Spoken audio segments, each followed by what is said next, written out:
Stop recording. Record video.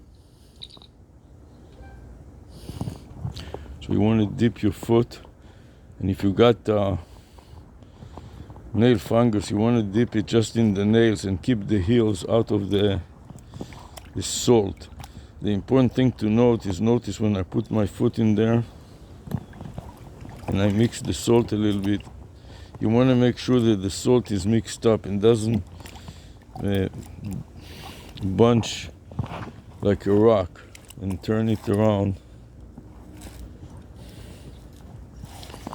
And then in addition to the salt water, you want to put additional chemicals. But notice as I dig my toes in, you see how the salt paste sticks to the nails. And you can keep this, if you can, keep it for a while. I'll walk around with it like this and let the salt absorb into the nails.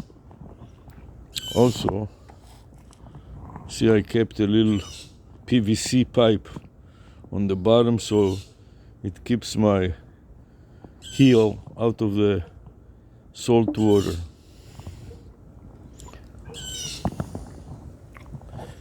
Then you can take a little break with the paper, or I'm going to have a little OJ.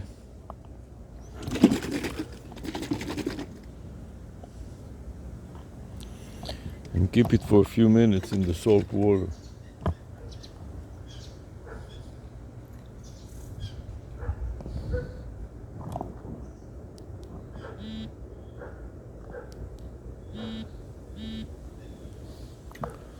So this is an example of soaking your foot in salt water, plus adding a bunch of chemicals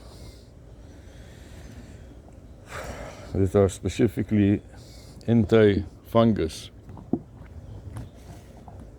So you can put also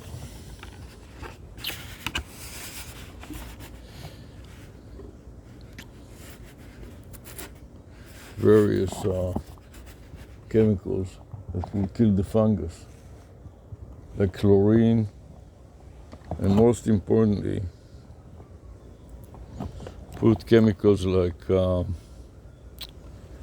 the tea tree therapy anti-fungus serum.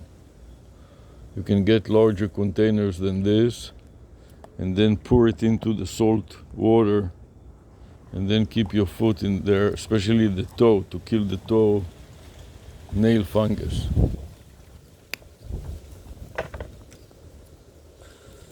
Also, if it has smells that are too overwhelming, you can always cover it with the top of the shoebox like this, so the fumes don't get easily to your nose.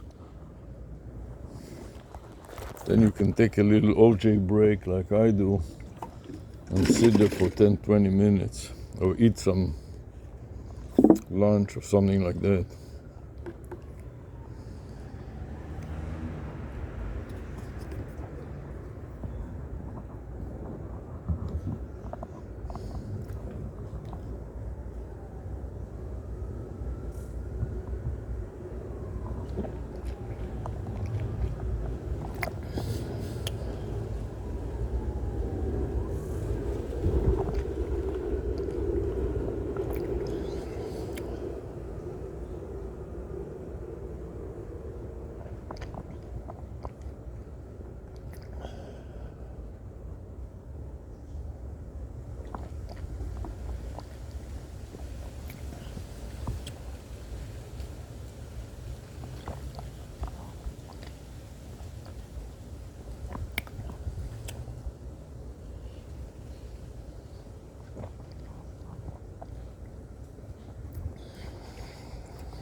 And to make sure that it keeps staying still, I'm going to adjust the knobs. So I'm tightening up the knobs, and this is using a neck, wallet, phone, and badge holding lanyard supported by a 3-legged easel, 2 legs on my chest, attached to the back of my chest with carabiners like these. So here I have in my left hand the blue carabiner, retractable carabiners, and the black carabiners in my right hand. And when I put them together behind my back and press one carabiner against the other carabiner in this fashion, they lock up. The spring-loaded mechanism pops open from the pressure and locks them up behind my back. And then when I'm ready to take it off, I press one of the lock mechanism, the spring-loaded lock mechanism, and pulls it open like this. So right now it is attached to one of the legs of my lanyard, and then I lock it behind my back, and there have to be enough slack so you can pull it to one side, so when I lean backwards it doesn't stab me in my back.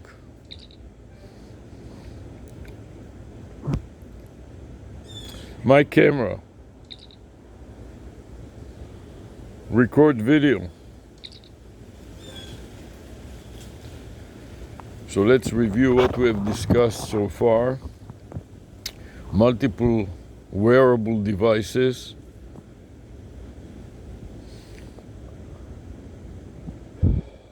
head-mounted tablet HMT1 from RealWear on my head, streaming and or recording video, my phone in the rear clear vinyl pocket of the folded red wallet supported by a 3-legged easel. One leg holds the folded wallet while the other 2 legs spread evenly on my chest, attached with retractable carabiners to my back. So there's a total of 4 carabiners. Each pair of legs has 2 carabiners attached to the base.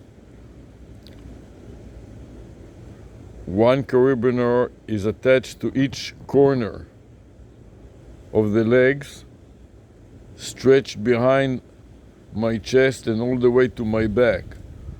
So the upper legs of the easel have the carabiners that are going under my armpit and over my pectoral muscles, over my pecs. There's 2 sets of legs, one above the pecs and the other one below the pecs. And then the leg that is below the pecs has 2 carabiners, retractable springs, wires that are going behind my back and attached to each other to fasten those easels legs to my chest.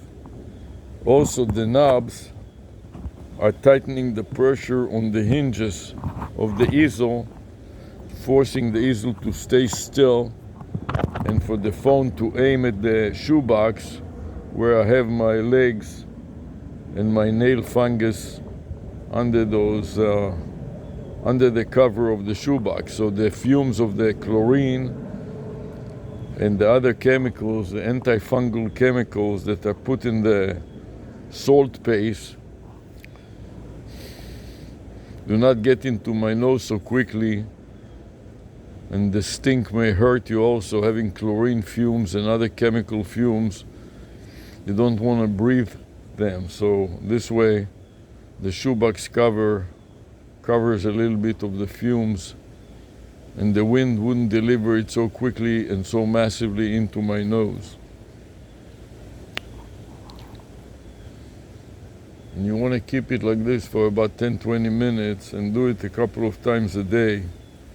Maybe when you eat, and if you can, while you sit and eat anyways, you're not going to move, you can keep your foot dipped in the salt water, infused with anti-fungus serums to kill the nail fungus. Also, put a PVC or something like that that will lift your heel above the paste and keep your toes in the paste, and let the salt and the antifungal serum penetrate through the skin underneath the nails to kill the fungus.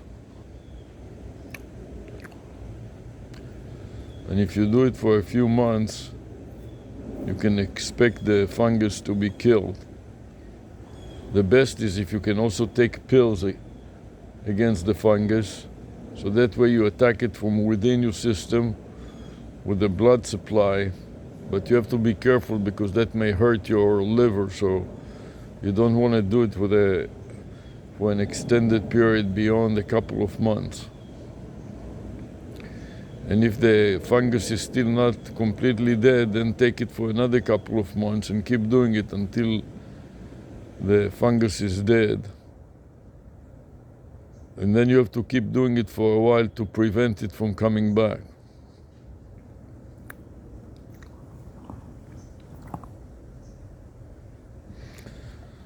Now that I'm done with about 20 minutes of dipping my foot and especially my toes in this salt paste infused with medicine against nail fungus, I'm going to take it out and demonstrate to you what to do. So I'm taking it out, and when you take it out, try to get some of the paste on top of your nail fungus, like this. You see how it covers my toe? And this is perfect.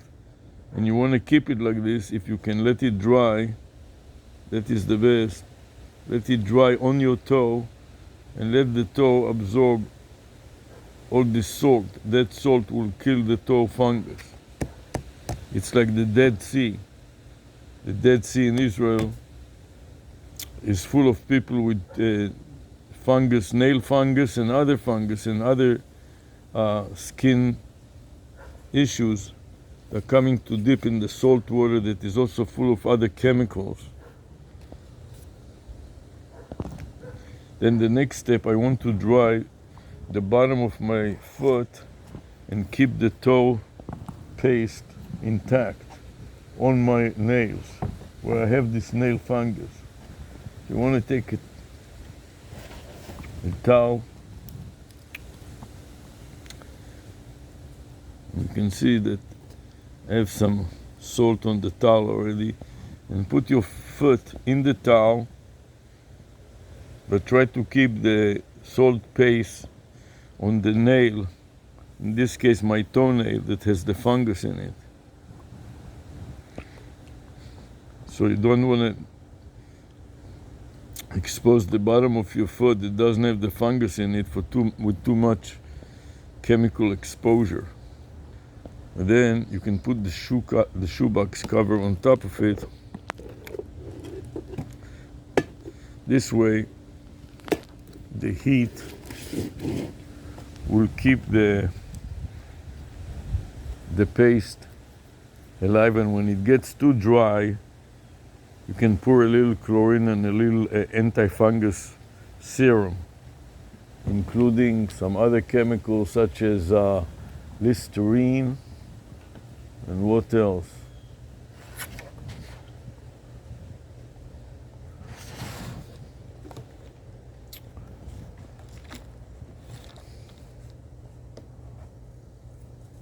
Also Dawn Ultra Platinum, that may not be bad also, because it's also antifungal and antimicrobial, all kind of microbial germs, and chlorine.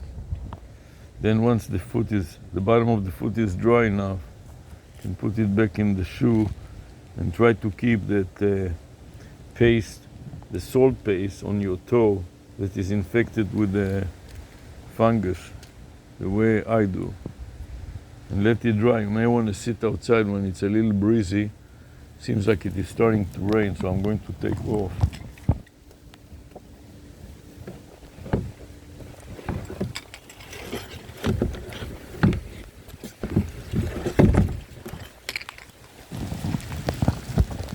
Quickly before I'm flooded here.